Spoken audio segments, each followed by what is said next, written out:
Welcome. आज हम लोग भारतीय इतिहास के एक महत्वपूर्ण विषय की चर्चा करेंगे और वह महत्वपूर्ण विषय है कि कैसे देशी रियासतों का भारत में विलय हुआ। हम लोग यह जानते हैं कि 1600 ईस्वी में ईस्ट इंडिया कंपनी भारत आई थी व्यापार करने के उद्देश्य से, लेकिन धीरे धीरे व्यापार के नाम पर ईस्ट इंडिया कंपनी ने भारत पर अपना साम्राज्य स्थापित कर लिया। ईस्ट इंडिया कंपनी का भारत में साम्राज्य स्थापित करने का प्रथम जो चरण था उसकी शुरुआत हुई थी प्लासी के युद्ध के साथ। प्लासी का युद्ध हुआ था 1757 ईस्वी में। 1764 ईस्वी में बक्सर का युद्ध हुआ और बक्सर के युद्ध के फलस्वरूप अंग्रेजों ने बंगाल, बिहार और उड़ीसा पर अपना अधिकार स्थापित कर लिया और ठीक धीरे धीरे उन लोगों ने 1856 ईस्वी तक संपूर्ण भारत पर अपना साम्राज्य स्थापित कर लिया। 1857 ईस्वी में भारत का प्रथम स्वाधीनता संग्राम हुआ था। यह 1857 ईस्वी की क्रांति हुई थी। तो 1857 ईस्वी की अगर क्रांति में अगर हम लोग राजनीतिक कारणों को देखते हैं तो हम लोग यह पाते हैं कि अंग्रेजों ने विभिन्न प्रकार की नीतियों के द्वारा, जैसे सहायक संधि, जैसे लॉर्ड डलहौजी का गोद निषेध सिद्धांत, कुशासन का आरोप, पद एवं पेंशनों की समाप्ति के द्वारा विभिन्न राजा और महाराजाओं के साम्राज्य को जबरदस्ती ब्रिटिश साम्राज्य में मिला लिया था। फलस्वरूप राजा और महाराजा जो थे इन ब्रिटिश साम्राज्यों को पाने के लिए 1857 ईस्वी की क्रांति में भाग लिए थे। 1857 ईस्वी की क्रांति असफल हो गई। हम लोग अंग्रेजों को भगाने में असफल रहे। 1858 ईस्वी में विक्टोरिया का घोषणा पत्र आया। विक्टोरिया के घोषणा पत्र में यह कहा गया कि ईस्ट इंडिया कंपनी के शासन का अंत हो रहा है और भारत अब ब्रिटिश क्राउन के अधीन हो रहा है तथा अब ब्रिटिश सरकार जो है वो भारत में एक्सपेंशन की पॉलिसी को नहीं अपनाएगी या हड़पने की पद्धति को नहीं अपनाएगी। ये विक्टोरिया के घोषणा पत्र में कहा गया था। अर्थात भारत में ब्रिटिश साम्राज्य के अगर शासन के अंग को देखें तो हम लोग यह पाते हैं कि ब्रिटिश साम्राज्य में एक तरफ पूर्ण रूप से ब्रिटिश शासन काम कर रहा था बंगाल प्रोविंस में, एक तरफ काम कर रहा था वो मद्रास प्रोविंस में और एक तरफ काम कर रहा था वो मद्रास प्रोविंस में, और बाकी जगहों पर राजा और महाराजाओं का शासन था। लेकिन ये राजा और महाराजा जो थे प्रत्यक्ष रूप से ब्रिटिश साम्राज्य के अधीन थे। तो जो राजा महाराजा शासन तो कर रहे थे लेकिन ब्रिटिश साम्राज्य के अधीन थे, उन्हीं राजा और महाराजाओं के क्षेत्र को देशी रियासत के नाम से जाना जाता था। तो वही हम लोगों को देखना है कि इन देशी रियासतों का भारत में विलय कैसे हुआ। 15 अगस्त 1947 ईस्वी में भारत आजाद हुआ, लेकिन ब्रिटिश भारत का विभाजन कैसे होगा, ब्रिटिश भारत का कौन सा हिस्सा भारत बनेगा, कौन सा हिस्सा पाकिस्तान बनेगा, इसका निर्धारण करने के लिए एक योजना बनाई गई और उस योजना का नाम रखा गया था माउंटबेटन योजना। क्योंकि इस योजना को बनाने वाले थे माउंटबेटन, इसलिए इस योजना का नाम पड़ गया था माउंटबेटन योजना। माउंटबेटन योजना का दो प्रमुख उद्देश्य था। प्रथम उद्देश्य यह था कि भारत का विभाजन दो राष्ट्रों में करना है, ये एक प्रथम उद्देश्य था। दूसरा उद्देश्य यह था कि भारत के अंतर्गत जो देशी रियासत है उनका विलय भारत में या पाकिस्तान में किस रूप में होगा, इस चीज का निर्धारण करना। तो मुस्लिम लीग और माउंटबेटन के बीच यह बात तय हुई थी कि भारतीय देशी रियासत के वो प्रोविंस जहां पर मुस्लिमों की संख्या अधिक है वो सभी पाकिस्तान में शामिल होंगे। तो इन सब चीजों को निर्धारित करके माउंटबेटन योजना बनाई गई थी। माउंटबेटन योजना 1947 ईस्वी को ब्रिटिश पार्लियामेंट ने इनेक्ट किया और उस इनेक्ट करने के बाद उसका नाम रखा गया Indian independence act 1947। Indian independence act 1947 के भी दो उद्देश्य थे। पहला उद्देश्य यह था कि भारत का विभाजन जो था वो दो राष्ट्रों में किया गया, एक भारत और दूसरा पाकिस्तान। विभाजन के समय सभी जगह तो स्थिति अच्छी थी, लेकिन बंगाल और पंजाब के प्रोविंस को लेकर थोड़ी सी समस्या उत्पन्न हो गई। समस्या यह थी कि बंगाल और पंजाब में जो ऑलमोस्ट पॉपुलेशन था हिंदू और मुसलमानों का, वो लगभग बराबर था। अतः स्थिति से निपटने के लिए बंगाल और पंजाब के प्रोविंस के लिए दो अलग कमीशन बनाए गए और उस कमीशन, दो अलग कमीशन की अध्यक्षता जो था, अध्यक्ष जो थे वो थे सर सिरिल रेडक्लिफ। उनके नेतृत्व में ही ये दोनों कमीशन बनाए गए। लेकिन इस कमीशन के पास बहुत सारी समस्याएं थी।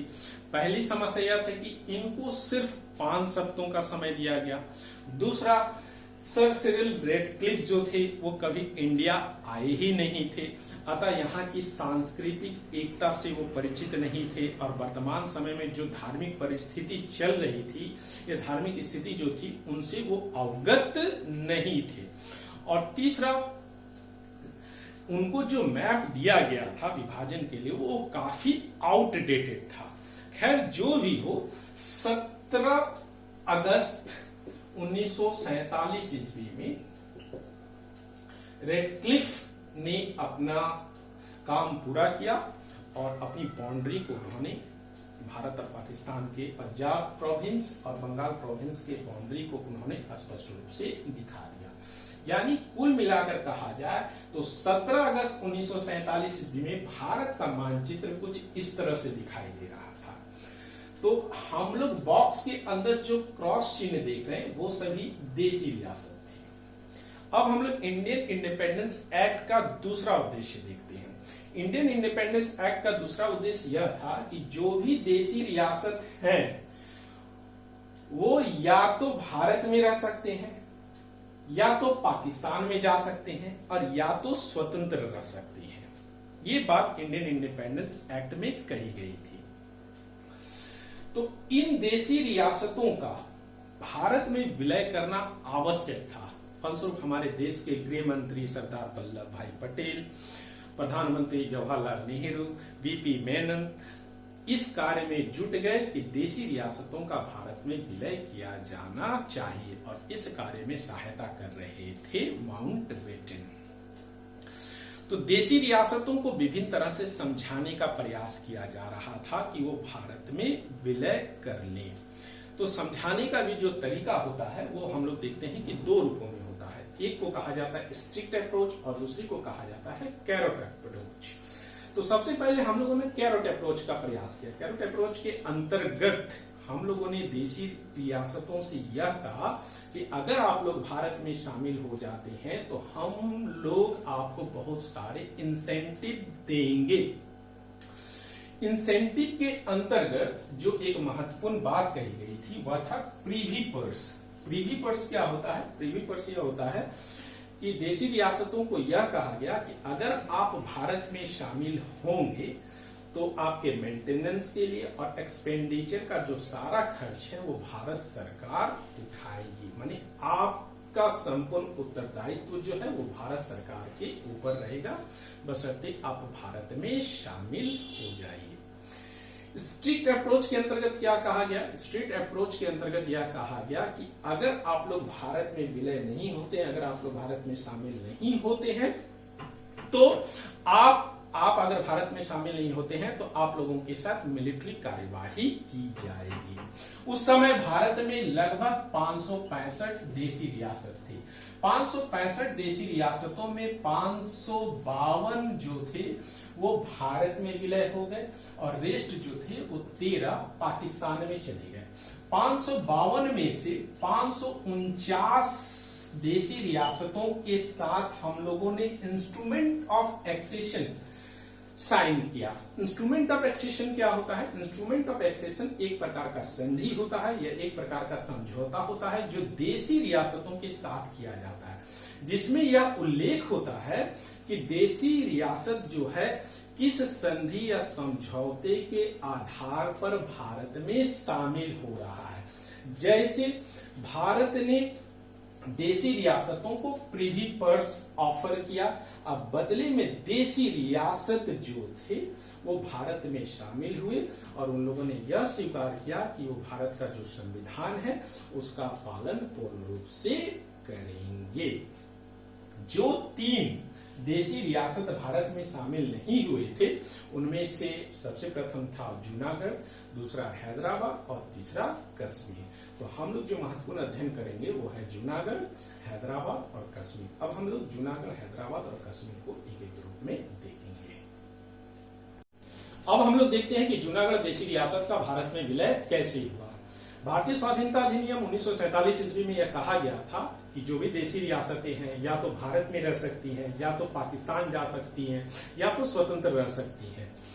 तो जूनागढ़ देशी रियासत को हम लोग देखते हैं कि उसका भारत में विलय कैसे किया गया। जूनागढ़ की अगर हम लोग भौगोलिक स्थिति को देखें तो यह वर्तमान में गुजरात राज्य के अंतर्गत स्थित एक छोटा सा देसी रियासत है। स्वाधीनता के समय यानी 15 अगस्त 1947 ईस्वी के समय जूनागढ़ के जो नवाब थे वो थे मोहम्मद महाबत खान जी। मोहम्मद महाबत खान जी के संदर्भ में यह कहा जाता है कि वो बहुत बड़े कुत्ते प्रेमी थे और उनकी रियासत में 800 से भी अधिक कुत्ते थे। और ये भी कहा जाता है कि एक कुत्ते का विवाह उन्होंने बहुत ही धूमधाम से रचवाया था, बारात को भी बुलाया गया था और इस कुत्ते के विवाह के बाद एक दिन के लिए रियासत में अवकाश की घोषणा भी की गई थी। इस आधार पर हम लोग कह सकते हैं कि जो मोहम्मद महाबत खान जी थे वो कुत्तों के कितने बड़े प्रेमी थे। जूनागढ़ जो था उसकी आबादी को अगर हम लोग देखें तो आबादी का 80% जो हिस्सा था वो हिंदुओं का था और 20% हिस्सा जो था वो मुसलमानों का था। यानी जनता जो थी अधिकांशता हिंदू थी और शासक जो था वो मुसलमान था। मई 1947 ईस्वी में नवाब जो थे वो यूरोप में अपनी छुट्टियों को मना रहे थे। नवाब इंडिपेंडेंट रहना चाहते थे। मई 1947 ईस्वी में जूनागढ़ के दीवान हुए शाह नवाज भुट्टो। शाह नवाज भुट्टो जूनागढ़ के नहीं थे बल्कि कराची के रहने वाले थे और उनका सीधा संपर्क जो था वो मोहम्मद अली जिन्ना के साथ था। तो शाह नवाज भुट्टो और मोहम्मद अली जिन्ना यह चाहते थे कि जूनागढ़ का जो विलय है वो पाकिस्तान में हो जाए। अंततः 15 अगस्त 1947 ईस्वी में नवाब ने यह घोषणा की कि वो पाकिस्तान में विलय होना चाहते हैं और 15 सितंबर 1947 ईस्वी में उन्होंने पाकिस्तान के साथ इंस्ट्रूमेंट ऑफ एक्सेशन को साइन भी कर लिया। तर्क क्या दिया नवाब ने? अगर जूनागढ़ को हम लोग देखें तो 3 तरफ वो स्थल से घिरा हुआ है और एक तरफ जल से। नवाब ने कहा कि वो जल मार्ग के द्वारा पाकिस्तान के साथ अपना संबंध स्थापित कर लेंगे। यह खबर जब जवाहरलाल नेहरू और सरदार वल्लभ भाई पटेल को लगी तो सरदार वल्लभ भाई पटेल और जवाहरलाल नेहरू ने भारत सचिव वीपी मेनन को समझाने के लिए नवाब को समझाने के लिए वीपी मेनन को जूनागढ़ भेजा, लेकिन नवाब किसी भी बात को मानने वाला नहीं था। वहीं जनता किसी भी कीमत पर पाकिस्तान के साथ विलय को स्वीकार नहीं कर रही थी, अर्थात जनता में एक बगावत की स्थिति उत्पन्न हो गई थी। ठीक उसी समय जूनागढ़ में एक नेता हुए जिनका नाम था सम्मल दास गांधी। सम्मल दास गांधी ने नवाब के विरुद्ध में बगावत कर ली और एक टेम्पररी गवर्नमेंट की स्थापना भी कर ली थी कि राज्य की जो स्थिति है, रियासत की जो स्थिति है वो ठीक नहीं है। नवाब जो है वो रियासत को ठीक ढंग से नहीं चला पा रहे हैं। आगे हम लोग देखते हैं कि जूनागढ़ के पास ठीक और 2 छोटे देशी रियासत थे, जिसमें से एक का नाम है मंगरोल और दूसरे का नाम है बाबरीवाड़। मंगरोल और बाबरीवाड़ जो थे यह घोषणा करते हैं कि वो भारत में विलय होना चाहते हैं। जब इसका पता नवाब को लगा तो नवाब ने अपनी सेना को भेजकर मंगरोल और बाबरीवाड़ पर अपना अधिकार स्थापित कर लिया। इस बात का पता जब सरदार वल्लभ भाई पटेल को लगा तो सरदार वल्लभ भाई पटेल अत्यंत क्रोधित हुए और उन्होंने एक वहां पर यानी कि अर्थात जूनागढ़ में सेना भेजने की राय पंडित जवाहरलाल नेहरू को दी। लेकिन पंडित जवाहरलाल नेहरू और माउंटबेटन जो थे वो शांति के माध्यम से इस समस्या का समाधान करना चाहते थे। अंततः शांति के माध्यम से जब समस्या का समाधान नहीं हो रहा था तो 24 अक्टूबर 1947 ईस्वी में भारत सरकार जो थी अपनी सेना को जूनागढ़ भेजती है। जूनागढ़ भेजती है मतलब जूनागढ़ के अंदर नहीं बल्कि उसकी बाउंड्री को चारों तरफ से घेर लिया जाता है।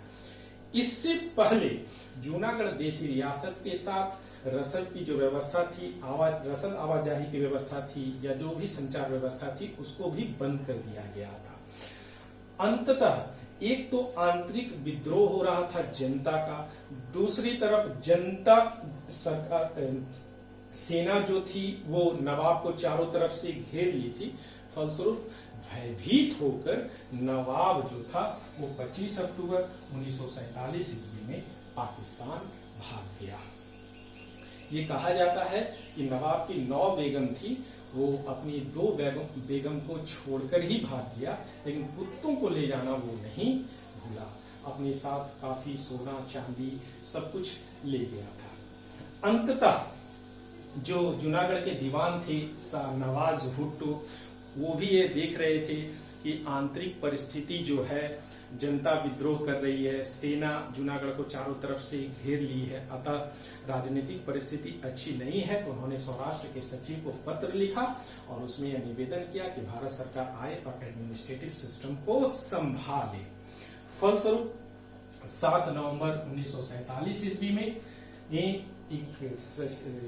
नवाज भुट्टो जी थे 7 नवंबर 1947 में सौराष्ट्र सचिव के नाम एक पत्र लिखते हैं। पत्र में निवेदन करते हैं कि भारत सरकार आए और शासन व्यवस्था को यहाँ पर चलाए।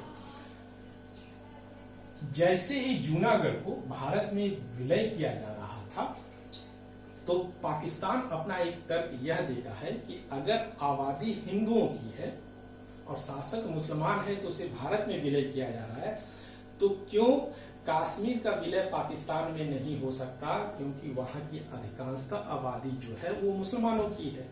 लेकिन पाकिस्तान का मोटिव यह था कि किसी भी कीमत पर विलय को बाधित करना। लेकिन अगर हम लोग भौगोलिक स्थिति को देखें तो जूनागढ़ की तुलना में कश्मीर जो था वो काफी बड़ा प्रांत था। सरदार वल्लभ भाई पटेल ने यहाँ पर समझदारी दिखाई। वो किसी पत्र पर हस्ताक्षर के पक्ष में बिल्कुल नहीं थे। उन्होंने यह कहा कि वो जूनागढ़ की जनता का जनमत संग्रह करेंगे। फलस्वरूप फरवरी 1948 ईस्वी में जूनागढ़ में जनमत संग्रह करवाया गया और जनमत संग्रह में इंडिया के पक्ष में 1,90,870 वोटिंग की गई और पाकिस्तान के पक्ष में सिर्फ 91 वोट ही पड़े। इस प्रकार जनमत संग्रह के आधार पर जूनागढ़ का जो विलय था वो भारत में हो गया। अब हम लोग देखते हैं कि हैदराबाद देशी रियासत का भारत में विलय किस प्रकार हुआ। हैदराबाद को भारत में मिलाने के लिए पंडित जवाहरलाल नेहरू और लॉर्ड माउंटबेटन जो थे वो शांति और समझौते का सहारा लेना चाहते थे। वहीं पर हमारे देश के गृह मंत्री सरदार वल्लभ भाई पटेल जो थे वो सैन्य कार्यवाही के माध्यम से हैदराबाद के निजाम को घुटने टेकवाना चाहते थे और उसके बाद भारत में हैदराबाद को मिलाना चाहते थे। अंततः सरदार वल्लभ भाई पटेल की ही रणनीति काम की और हैदराबाद को भारत में मिलाने के लिए एक ऑपरेशन चलाया गया और उस ऑपरेशन का नाम था ऑपरेशन पोलो। ऑपरेशन पोलो एक सैन्य कार्यवाही थी और ये सैन्य कार्यवाही इसलिए चलाई गई थी ताकि हैदराबाद का विलय भारत में हो सके। ऑपरेशन पोलो इसका नाम इसलिए पड़ा क्योंकि उस समय हैदराबाद में 17 से भी अधिक पोलो ग्राउंड थे। अब हम लोग यह देखेंगे कि आखिर ये ऑपरेशन पोलो चलाने की आवश्यकता क्यों पड़ी और हैदराबाद का अंततः भारत में विलय किस प्रकार हुआ। आजादी के समय यानी 15 अगस्त 1947 ईस्वी के समय हैदराबाद जो था वो भारत के सभी देशी रियासतों में सबसे बड़ा देशी रियासत हुआ करता था। उसका जो क्षेत्रफल था वो 82,697 वर्ग मील था, जो कि इंग्लैंड और स्कॉटलैंड से भी ज्यादा था। आबादी और सकल घरेलू उत्पाद की दृष्टि से भी देखा जाए तो हैदराबाद उस समय भारत का सबसे बड़ा देसी घराना हुआ करता था। हैदराबाद का निजाम किसी भी कीमत पर भारत में विलय होना नहीं चाहता था।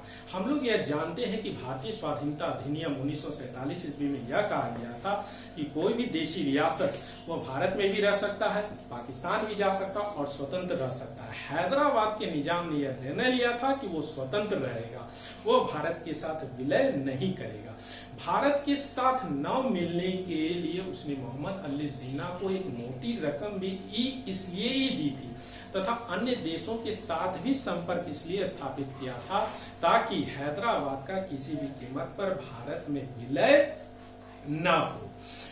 हैदराबाद के निजाम ने मोहम्मद अली जिन्ना को एक पत्र लिखा था। इस पत्र की जानकारी हम लोगों को के.एम. मुंशी की पुस्तक एंड ऑफ एरा से पता चलता है। इस पत्र में हैदराबाद के निजाम ने यह लिखा था कि अगर हैदराबाद भारत के विरुद्ध सैन्य कार्यवाही करता है तो क्या पाकिस्तान भारत के विरुद्ध हैदराबाद की सहायता करेगा। तो इसके उत्तर की जानकारी हम लोगों को कुलदीप नैयर की पुस्तक बियॉन्ड द लाइफ में मिलता है, जिसमें मोहम्मद अली जिन्ना ने यह कहा है कि मुट्ठी भर सम्राट लोगों के लिए पाकिस्तान के अस्तित्व को खतरे में नहीं डाला जा सकता है।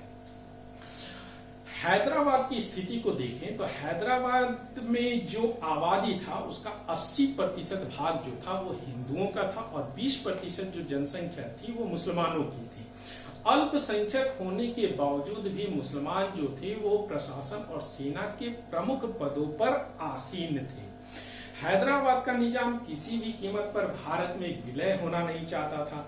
वहीं सरदार वल्लभ भाई पटेल जो थे वो हैदराबाद को वो भारत में स्थित एक कैंसर मानते थे और वो किसी भी कीमत पर हैदराबाद का इलाज करना चाहते थे।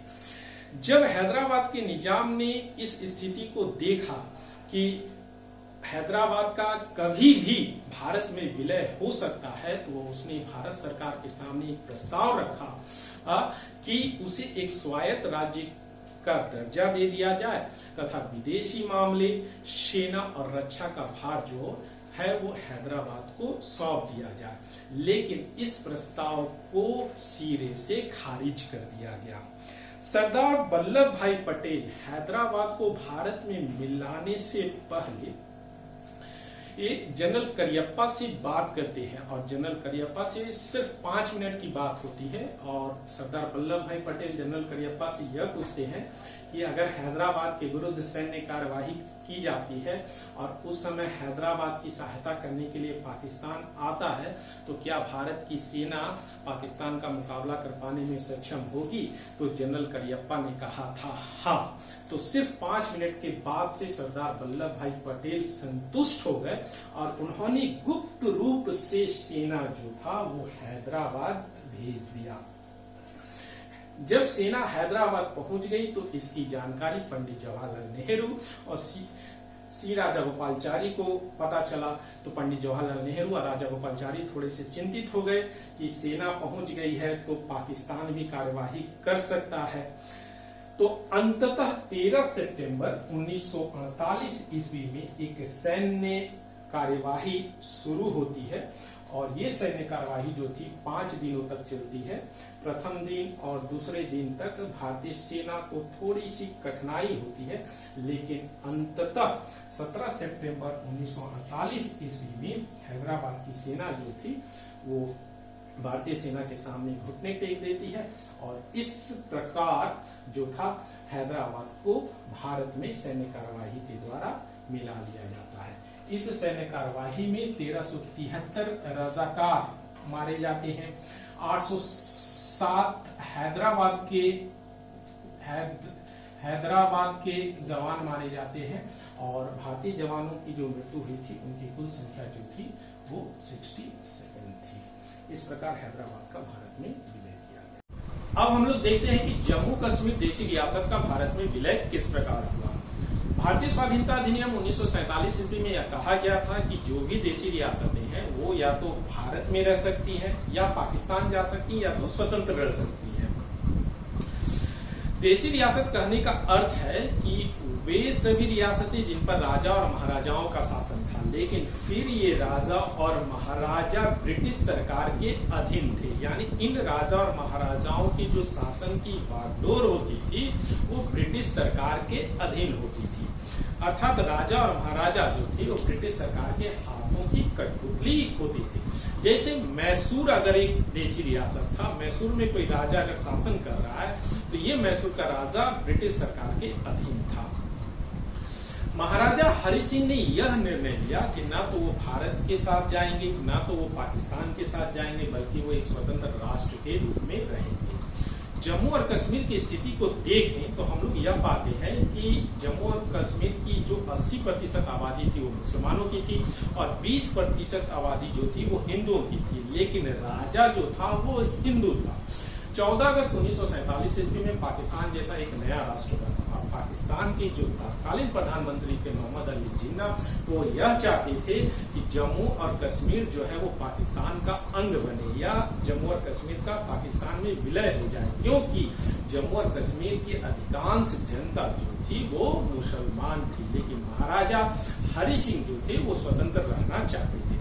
फलस्वरूप पाकिस्तान ने 22 अक्टूबर 1947 ईस्वी में अनेक घुसपैठियों को, अपने आर्मी को, कबीलाई जातियों को जम्मू एंड कश्मीर में प्रवेश कराया। उनका पहला प्रवेश जो था वो मुजफ्फराबाद में हुआ। मुजफ्फराबाद के बाद वो लोग उरी पहुंचे। उरी के बाद उन लोगों का प्रवेश जो था वो मोहरा में हुआ। मोहरा का एक महत्व यह है कि वहां पर एक थर्मल पावर स्टेशन था। उस थर्मल पावर स्टेशन को पूर्ण रूप से नष्ट कर दिया गया और ये थर्मल पावर स्टेशन श्रीनगर को पावर सप्लाई करता था। इस तरह श्रीनगर का जो पावर सप्लाई सिस्टम था वो पूर्ण रूप से नष्ट हो गया। श्रीनगर को पावर मिलना खत्म हो गया। इसके बाद उनकी सेना जो थी वो बारामूला पहुंची। बारामूला में तो 2 दिनों तक काफी उत्पात मचाया गया पाकिस्तानी घुसपैठियों और आर्मियों के द्वारा। काफी लोगों को मारा गया, कत्लेआम किया गया, महिलाओं के साथ अभद्र व्यवहार किया गया और महाराजा हरि सिंह की जो सेना थी वो मुकाबला कर पाने में सक्षम नहीं थी। बारामूला के बाद पाकिस्तानी घुसपैठी या आर्मी जो थे वो श्रीनगर पहुंच गए। अतः अब महाराजा हरि सिंह को यह लगा कि उनका जो जम्मू और कश्मीर है उस पर पाकिस्तान का कब्जा हो जाएगा। फलस्वरूप 26 अक्टूबर 1947 ईस्वी में महाराजा हरि सिंह ने तत्कालीन वायसराय लॉर्ड माउंटबेटन को एक पत्र लिखा और पत्र लिखकर भारत सरकार से सहायता की याचना की। लेकिन लॉर्ड माउंटबेटन ने महाराजा हरि सिंह से यह कहा कि अगर भारत जम्मू और कश्मीर की अगर किसी प्रकार से सहायता करता है तो भारत और पाकिस्तान के बीच युद्ध होना अनिवार्य है। हाँ, इसका एक उपाय यह है कि अगर महाराजा हरि सिंह भारत के साथ इंस्ट्रूमेंट ऑफ एक्सेशन पर साइन करते हैं तो इस आधार पर भारत जम्मू और कश्मीर की सहायता कर सकता है। यह खबर जब महाराजा हरि सिंह को संध्या 26 अक्टूबर की संध्या तक पहुंची तो महाराजा हरि सिंह जो थे वो इंस्ट्रूमेंट ऑफ एक्सेशन पर सही कर देते हैं और इस प्रकार इंस्ट्रूमेंट ऑफ एक्सेशन पर जैसे ही सही होता है अगले दिन सुबह 27 अक्टूबर को इंस्ट्रूमेंट ऑफ एक्सेशन को एक्सेप्ट कर लिया जाता है और 27 अक्टूबर के सुबह ही भारतीय सेना जो थी वो जम्मू एंड कश्मीर में श्रीनगर में प्रवेश करती है और पाकिस्तानी सेना के साथ युद्ध होता है। अंततः पाकिस्तानी सेना को पीछे हटना पड़ता है और इस प्रकार जो था जम्मू और कश्मीर जो था इंस्ट्रूमेंट ऑफ एक्सेशन के द्वारा भारत में विलय कर लिया जाता है। इस इंस्ट्रूमेंट ऑफ एक्सेशन के फलस्वरूप हम लोग ये देखते हैं कि भारत और पाकिस्तान के बीच एक संधि पर हस्ताक्षर होता है और ये संधि पर हस्ताक्षर जो था वो 1 जनवरी 1949 ईस्वी में होता है, जिसे हम लोग सीज ऑफ फायर के नाम से जानते हैं। इस सीज ऑफ फायर के आधार पर ही लाइन ऑफ कंट्रोल का निर्माण जम्मू कश्मीर में